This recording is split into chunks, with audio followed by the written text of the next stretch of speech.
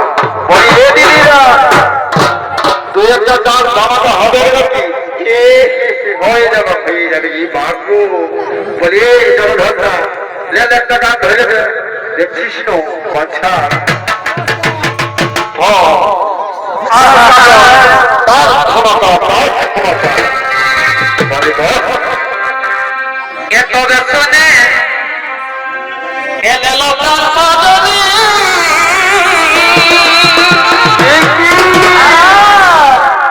এগো শুনছো না গো? হ্যাঁ বলো বলো। এত শুনে এলে গোপাল মজনী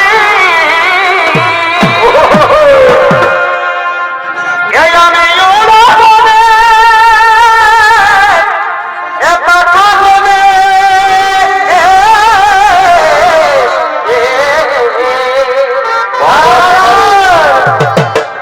এই আমি জলে পড়ি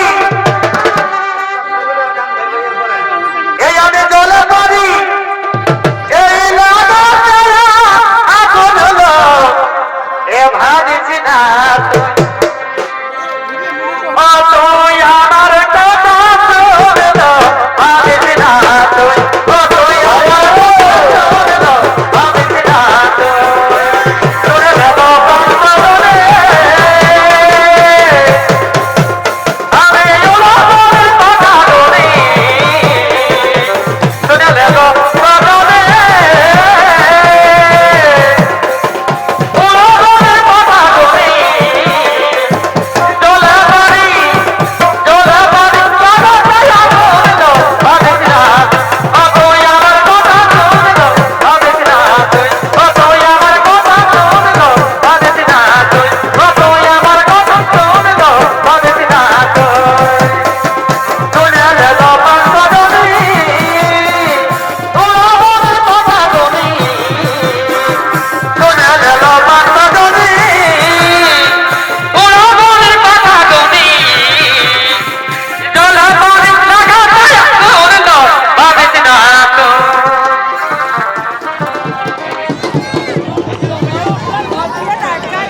নমস্কার প্রতিটি দর্শক মন্ডলী যেমন ভাবে এসেছেন নিজ নিজ আনন্দ উপভোগ করলে এরপর নিজ নিজ বাড়ি চলে যাওয়ার